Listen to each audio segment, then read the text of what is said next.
Hello, Rachel Shepard here with another video from my series Breaking Free from Control.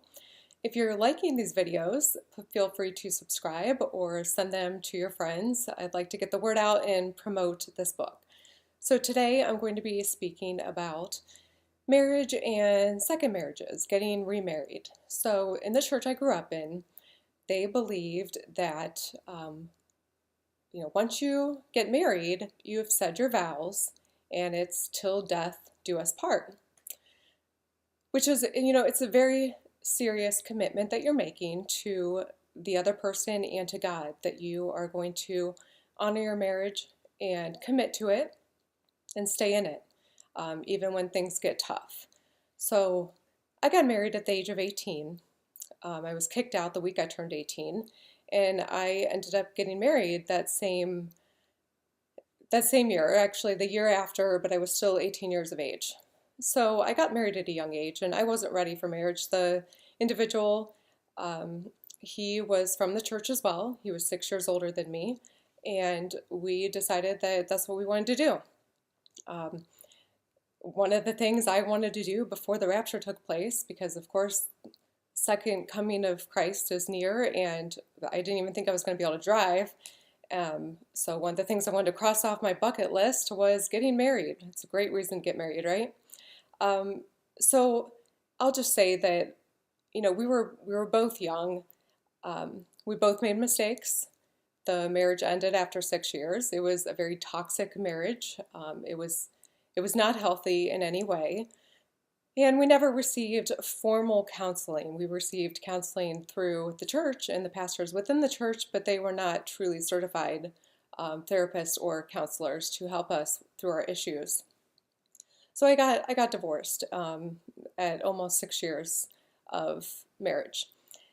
And at that time, a lot of people believed that I did the right thing, and ending it was a good thing. It was good to be out of it. But as my mom stated, and as the church believed, that unless I had physical proof that my ex had cheated on me, or unless he was dead, I could never remarry. So it turns into a waiting game. You wait out the other person to see who is going to get into another relationship first, who is going to, give in and have sex or find another partner, whatever the case may be. It turns into a waiting game. And I really wasn't planning on playing that game. I didn't care. And when the opportunity came, I met my existing husband now after I had gotten divorced. So him and I started dating, and soon we ended up, we dated for a long time before we moved in, and before we ended up getting married. But when we did get married, I sent out invitations to my family and to my grandparents. My mom never met him. In fact, she was introduced to him at my grandfather's funeral, but that was it. They never really had a conversation, so it was never a true introduction between the two of them.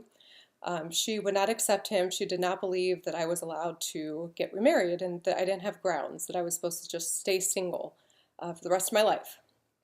So I sent out the wedding invitations, and my grandparents were considering coming. They were also in the church along with my mother and my father. So my grandma was considering coming until she received a phone call from my mom stating that she should not be endorsing the marriage, and we shouldn't be getting together, and I'm not eligible to get remarried. So my grandma decided she was going to write me a letter.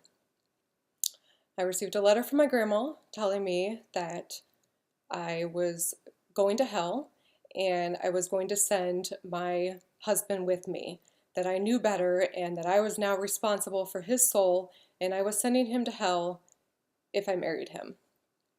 So wow, what do you do with that? So first I was upset, didn't know how to respond to that. I was very sad. I was wondering, wow, is she right? Am I really sending him to hell? Am I going to go to hell? Like, can I not do this? And then I prayed about it, and I got peace about the fact that I was getting married, and I thought I was doing the right thing. So we ended up going forward with it, and instead of holding a grudge or holding anger against my grandma for the letter, I did call her and I told her that, it was between me and God and whether or not He forgives me or not for um, ending my first marriage and for considering getting remarried. And she agreed with me that, yes, you're right. I shouldn't have done that. I shouldn't have written the letter. I'm sorry. Yes, it's between you and God. And she didn't know. I don't know. We don't know if I'm eligible in terms of how God views it. And to be honest, I believe that we are all sinners. We all sin and we make mistakes and then we move on and we turn from them. So my marriage did not exist in my mom's eyes. So my brother ended up walking me down the aisle because my parents were not there. My dad did not walk me down the aisle this time around. And my grandparents didn't show up, so it was pretty small on my side. There was a few that came and supported me. My brother and my sister were there, and an aunt and uncle.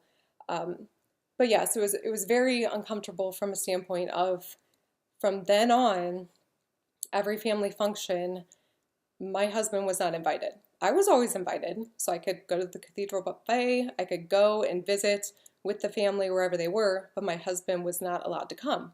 He was not accepted into their house. My mom would never come over to my house.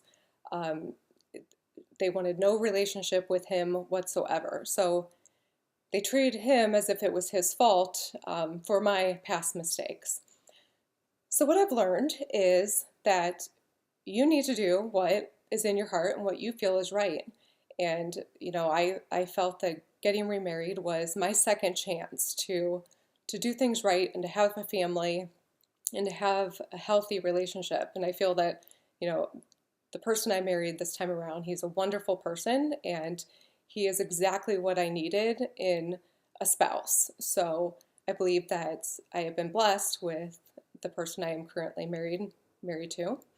Um, and you know what? Sometimes your family, your friends aren't going to accept you and your decisions, whatever they may be. It might be something completely different. It doesn't have to be related to marriage or a second marriage. It could be whether or not you're gay or straight. I mean, something as simple as that. There's always going to be people that have opinions about the decisions or the lifestyle that you've chosen for yourself. And I believe that each individual, including myself, needs to work out our own salvation and worry about our own relationship with the Lord and not the judgments and opinions of everyone else. I hope you join me for my next video. Thank you. Bye.